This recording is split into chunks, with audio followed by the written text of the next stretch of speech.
Good morning and welcome to this conversation with Gastón Acurio in the World Economic Forum in Lima, Peru. I'm Josefina Townsend from TV Peru. It is a true pleasure to be able to talk to Gastón Acurio, Peruvian chef that has launched our food, our cuisine, in a successful trip around the world. And here in the country, it is a source of national pride.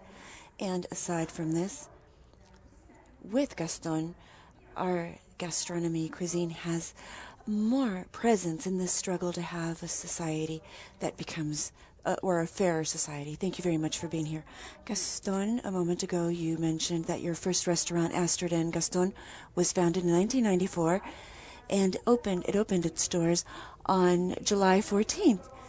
And you say that it was not on purpose, but it seemed to be because of the type of food and dishes that you offered. When in your dishes you had oyuco, quinoa, you prepared causas, tiraditos, and you started using guinea pigs or cuis. So when did you start involving small producers and turning this possibility of making our cuisine an opportunity to be a better country and to overcome poverty? Well, thank you.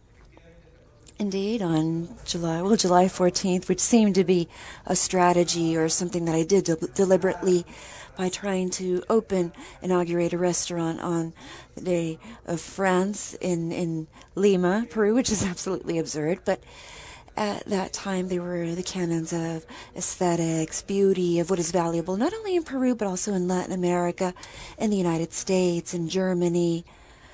So this explained French style, the hegemonic structure of the French style that has reached its end, as many other things in this change or this end of the era of the Industrial Revolution, where everything has to be beautiful so that it can look beautiful, and to shift to this new era where everything has to be different in order for it to look beautiful. That's where beauty lies, in differences, and that's why small breweries appeared, boutique hotels, etc., etc. So in this world,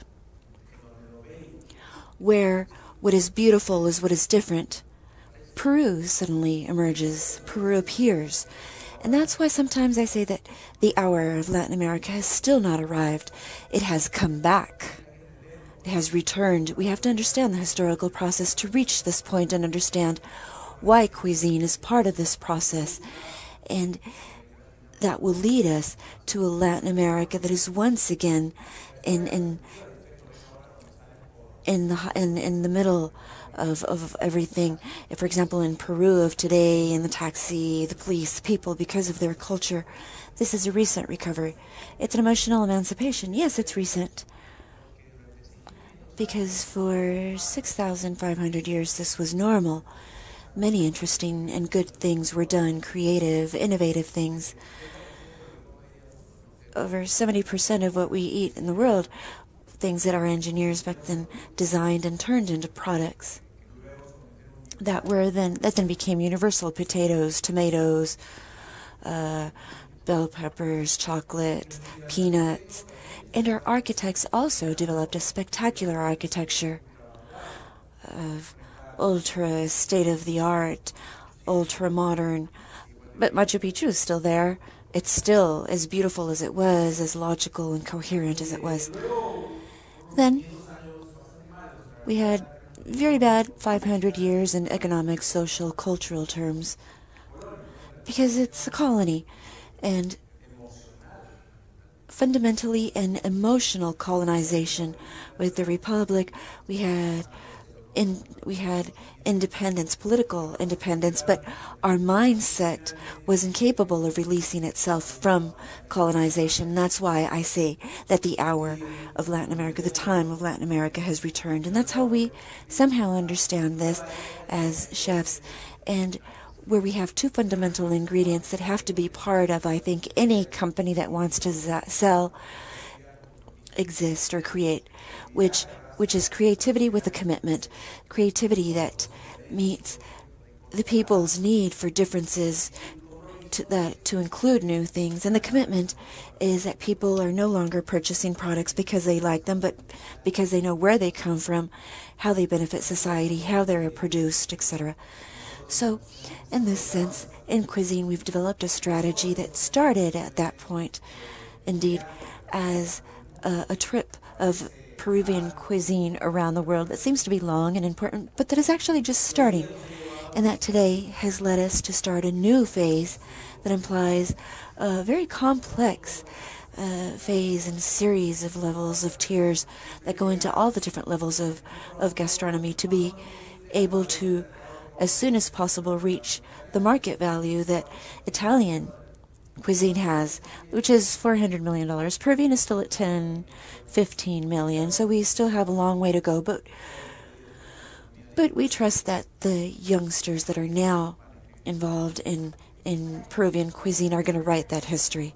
Now, in that commitment that you have to go beyond your kitchen, how has this also marked you by the fact that you are the son of a politician? You said that in your family there was not much interest for cuisine, but there was a lot of interest for politics. Your father was a member of a political party. How did that shape the way in which you see Peru? Well, in two senses. In the good sense of undertaking a commitment in whatever activity you fulfill with your country, with your society, in a political sense, to change what is wrong for what is right. And then in the other sense, to try to not be like a politician in the sense of just warming a seat and talk without doing anything, but rather move on to action. What you do and how you actually build a surrounding of mutual trust in the activity in which you're participating, so that from that you can generate important changes. In fact, I'm part of a movement. I'm part of a gastronomic movement that has a strategy to reach very clear objectives. The first one is for our gastronomy to serve as a promotion of our culture towards the world, presence of Peru towards the world, universal world. That's what it means for the country. The second is the promotion of what Peru produces in terms of gastronomy towards the world to generate new markets. And so that history that we at some point turned universal products that we create here, potatoes, maize, etc., can be repeated through new products that are part of our production in every sense. The third objective is for most people around the world to come to Peru, to visit Peru. Tourism, promote tourism, and in that sense, gastronomy can contribute and become a part of that by opening restaurants, participating in forums, etc. And the final objective that we live on a daily basis and that we mentioned at the beginning is that cuisine has to be an instrument for integration of Peruvians to strengthen our self-esteem, our identity, our culture, and to generate opportunities for people that don't have opportunities in a country where there's an urgent need for opportunities, but there are also many opportunities. So how does cuisine turn into a tool for that? We've been able to complete a first phase, which is promotion. That is, the world knows us. Peruvian cuisine emerges in this diverse world. It's integrated to this era of connectivity. Then Peru rises with great force through its biodiversity as a magical space, as a great boutique with a lot of history, ingredients, products, and the multicultural Peru that embraced throughout its history in the last 500 years all the cultures of the world and turned into something new, a Peruvian Japanese space, Peruvian Spanish, Peruvian Japanese. So through these forces we've been able to place ourselves in the imaginarium of the world. People want to try, want to taste. For example, there could be a very good Peruvian restaurant in Sweden and Norway, and it would be successful if it's good. And that's why it's important to start this second phase, which is creativity with commitment. And excellence, as you've mentioned. Yes, of course. But also reviewing everything. Because if someday we want to have a restaurant like Italy and Ecuador, which is a world of fantasy, of hams and cheeses and pizzerias and Italian bistros, for that, we have to have the entire gastronomic industry at that same level of quality and excellence. The cheese industry of Peru, vegetables, boutique potatoes, concepts, restaurant concepts. So if we have a 360-degree vision, we have to actively participate. We have to participate with chefs, with authorities, with producers, with consumers, with guests, developing that second phase of the strategy, which is what we are now doing today. If you want, we can very quickly go over some things that we're doing in agriculture and fisheries. It's part of a movement, and that movement has a fundamental activist, which is Astrid, that works with great enthusiasm. In the case of your work and your mission with cocoa producers that used to produce Coke, when it was incredible that they could leave such a profitable crop, but also very violent, conflictive, for cocoa. Yes, cocoa is an emblematic example of what this means and how we link, how we connect these small farmers of Peru and this great biodiversity with this world that needs niches, special, different, unique things, magical things. And all of a sudden, cocoa, in Peru we discovered that we had native cocoa in a world that is seeking variety, and so the different markets start purchasing from Peru. However, it's not enough because all cocoa producers are poor while chocolate producers are rich. So what we have to do is have their children, their offspring, be sure that they can have a Peruvian chocolate factory in Peru and not in Paris. So how do we do that? With creativity, with commitment, etc. But this can be applied to everything. The first thing we have to do is have trust and rely. We have to develop links, bonds. For example, setting ourselves aside from violent, extreme structures, and where society will no longer look at farmers at a different level, top, bottom, but at a same level, and this way generate trade. This is what we started doing. We started warning the producers, bringing them to the city. I remember something that was very, very significant and interesting when a potato producer took a bus and saw us, that we were all applauding him, and he said, "You know, I'm so grateful. I've been waiting for this for 500 years. This is a matter of respect, of dignity." And from there, we have to build and develop several actions so that native potatoes can be in Switzerland, so that they can become gourmet products and niche markets. But we have to start by developing this trust. Now, for example, we have new restaurants, cevicherias.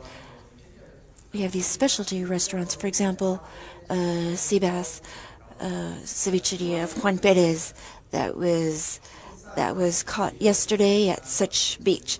These should be the standards in each cevicheria in Peru, and they have this wide range that joins many groups. For example, the fishermen, the impoverished fishermen, with the specialty market. For example, they can say, "I sell to this restaurant that operates under environmentally friendly standards." So the farmer, or the producer, or the fisherman is gaining a profit. Peru, through this magical market, and the entrepreneur, as well as the environment, because they've all agreed that they have to fish, for example, sustainably, certain sizes, etc. So these standards in fishing that will be rolled out to other products, other sectors. This is all part of this new phase. And how are we going to do this so that this contradiction between children that suffer malnutrition in this country of gastronomic marvels, how do we keep that or avoid that from weakening our message? Today in Peru, 2 million children are having their breakfast with products from their own environment, with recipes from their own environment, produced by farmers of their own environment. And you said that you send tuna cans to these communities also. Yes, and hopefully we'll start sending many other things. So this is an authentic revolution, very difficult to implement, as I'm sure you'll understand. and it is a symbol of admiration. I've been in Sweden. They want to come to replicate the model because they consider it's revolutionary, and above all, very coherent in a country such as Peru that has great biodiversity, and it makes sense to take advantage of their potential, not only for financial or economic reasons, but to also assist in the development of self-esteem, for example, of the population, of the children that are used to hearing that everything that they have is ugly. And also we're doing more magical, poetic things. We are growing gardens, vegetable gardens in schools so that the children can learn how to love their products, their land, and then so that they can understand how that can then be turned into an industrial product. And then, for example, a recovery of dignity of traditions. And then they sit around the table to share, to talk. So we adopt a school so that the private enterprise, private company, can actively participate in the education of our future youngsters, the future population. In the field of innovation, we are working very hard to develop new business models, new concepts that will allow thousands of youngsters to free themselves from the slavery of for example, thinking that they need a $4 million of cuisine or a kitchen and that they'll never be able to have that. But now we have examples of chefs that are working, that have started with a $5,000 investment. So it's important to make them understand that. Unfortunately, today the world is deliciously crazy or insane. In the past, economy was reserved for somebody that can pay for it. Today, you simply press a button and you can exactly know. For example, you can live in a very humble, a very impoverished zone, and you can know what is going on around the world. So by having access to that information, what has happened? That the people eat the food of the best restaurant in New York, for example, in a food truck. In your mind, you can eat it there because you understand it, and you eat it happily because the chef that worked at that restaurant didn't have money. He opened a food truck and started working. And also for recycled, yes, that's part of the business model that we're trying to promote so that youngsters can have access to this, but with innovation, with creativity, with design. Design is a fundamental tool. For example, in Japan, an apple costs $50, not because of the apple, but because of the wrapping of the box. So we have to include design in our entire lives, and it has to be a fundamental tool. In industry, for example, I developed a sauce that has taken me 2 years to just have one ingredient, when I could have included 20 and saved time, but it took me 2 years, and the result is evident. And my dream is that it'll be the next ketchup. I don't know if I'll succeed, but the Peruvian taste, the Peruvian flavor, does it have peppers, hot peppers? Yes, it's that spicy taste, but that sauce has new standards, and it's connected to small producers of yellow peppers. So we've worked very actively in selling our cuisine to the world. And we've worked with the public sector. For example, in Peru, we've developed a state policy that sells gastronomy as a promotion tool to reach those 4 objectives. So, well, we can talk about this for hours. I know there are time constraints, but I've tried to share this vision that hopefully in the next years will take us to the development of Peru, in which everyone will have opportunities to build a Latin America where the balance between north and south is actually balanced, where the flows, capital flows of products, consumption products from here to there could be through a fair relationship, and not like we see today where we're still extracting to produce, consume. So how can we reach that level in which made in Peru is equivalent to made in France, or even be more valuable? And there is a small area where we've achieved this. Chile, which is, in Chile, Peruvian restaurants are the most expensive ones. You go to the wholesale market and it looks like a Peruvian invasion, but without bullets or weapons or anything. So most most of them are Peruvian product stalls. So we want to design a plan for our sauces with our partner, with our very strategic partner, to reach Chile. And it is already in all wholesale markets through different mechanisms that entrepreneurs are managing. But that's the idea. To work with humility. This isn't a matter of being chauvinistic or anything. It's just a matter of sharing with the world while we bring prosperity to our own society. Now, this topic of having 80,000 youngsters that are very enthusiastic about this, you started a revolution of gender. Normally, this was an industry of women, and you lived in a home full of women. How did you become interested in cuisine? Well, yes, we work with a group called Pachacutic, where we have fantastic youngsters that with great talent are now working. A couple of them will probably in the future be the best chefs in the world. But this is also a response to this urgent need to establish a chef as an intellectual being. A chef can no longer sell plates, dishes, but histories, stories. So a humanistic approach. In southern Lima, my friends in Europe say it's going to be the best cuisine, the best school in the world, because we're trying to educate intellectuals.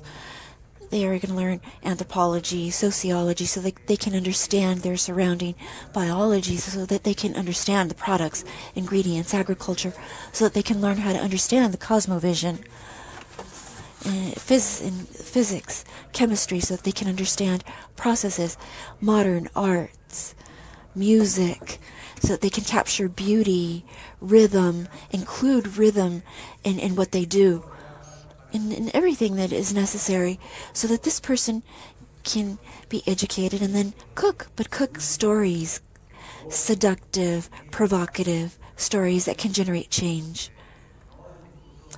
Not from a political stance or discourse that seeks to go out on the streets and have public demonstrations. No, but we have to undertake a role that is much more important, much more beautiful, in which cuisine is not only seen as a pure activity of fun or leisure, but as education. Yeah, and I remember that you asked your godfather to give you a Chinese food restaurant for your birthday. Well, yeah, I was a strange kid, a weird kid. I wasn't into football and into soccer or anything. I was deranged. But you actually wanted him to give you a restaurant. And he said, "Yeah, what do you want? What do you want for your birthday?" And I said, "Well, I want a chifa. I want a Chinese food restaurant. That's what I want for my birthday." Do you think that this phenomenon, this peaceful revolution that has started in Peru and in Latin America through cuisine can be replicated in our country with other manifestations of culture, music? Well, I think that everything that I have mentioned can be replicated in any activity. It's just the active participation of an entire productive chain, regardless of what it is, understanding that we have to develop it together in order to reach different goals. For example, different from the case of Peru. If we think that, if we believe that the world ends in Peru, we're dead. But if we look at the world as our home, we have infinite opportunities. But that's not possible if we don't have that sense of trust, of unity. Do you think you've achieved that? Well, in the kitchen, we're constantly trying to tear down these barriers of distrust, and out in the field, etc., and with the government, the private sector. This sense of vanity, ego, among chefs, I'm better than you are. But no, we try to approach it from a different point of view. We try to share and make this industry that has just started, make it grow. We have very significant figures if we assess Japanese, Chinese, Italian cuisine as global products, including the fact that today we have different brands in the markets and supermarkets of Italian bakery products. And if we add this Peruvian industry, we see that we have a long way to go. We hope that it's shorter than for the Italian cuisine that took 100 years. The Japanese also. The world started integrating, and it started taking off in the 90s. It rapidly became global in the 90s. But of course, yes, it is a good example. Because, for example, in the 70s, if somebody said, I want you to invest in my Japanese restaurant because someday the children are going to eat raw fish or wasabi or algae, you'd say, this guy's crazy. But today, children eat sushi. It's a global product. That's an emblematic example to understand that if we have the most important thing, which is a great biodiversity, a great culture, unified gastronomic movement, we should at least reach the presence, the value, recognition that other global cuisines have, and also overcome international crisis. Well, yes, the most important ingredient that we have today in Peru is optimism and the will. The great patrimony that we have today is that our youngsters, for example, and most of them don't want to work for the state. They don't want to belong to a political ideology of any kind whatsoever. They want to make their dreams come true. They want to work for themselves. So how can we release all that energy? How can we generate a new legal system or framework that can allow those youngsters to turn that dream into a reality? That's the great challenge. Youngsters that have not grown with violence or terrorism or with the hyperinflation that you had to live. Yes, we've improved it, but we do see other types of violence, social violence. For example, mothers that suffer because they can't feed their children. So these are other forms of violence. But we have to recover trust, hope. So those that have more opportunities have the responsibility of taking the first step. And something that I liked when you said that when you play outside, you're the national team that expect to compete and to win awards. Well, yeah, we received an award that was given to us by the by the Swedish prince, and it was this big deal. So, and we received it, and then when they saw us work, they understood that we were actually representing a movement, and that award wasn't to a person. It was to a message, to efficiency. It was an award for strategy with concrete specific results, to the point in which Sweden, which is a country that is very far away from Peru, all of a sudden distances became shorter. And so we received this global award, which is a recognition to all that. So yes, we are soldiers in our time, but instead of trying to conquer territories, we want to conquer hearts. We want to generate smiles, which generate warmth, which is the wonderful thing of our work. We're not trying to destroy others and then come back to our homes happy and feeling contented with that. No, we want to have happy customers. Our mission is to make people feel happy, and that's something that we have to be thankful for every day. And what would be the ingredients for this revolution to reach most of the Peruvians? What would that recipe be? Well, first, creativity. Constantly think about what things we can do, what new things, how to improve, etc. Commitment. An irrenounceable commitment. We have to strengthen this commitment as a tool that must be fundamental and that can have no concessions. And third is patience. Patience, because sometimes we're very passionate and want to do things fast, but with these things everything is possible. Thank you very much, Gaston.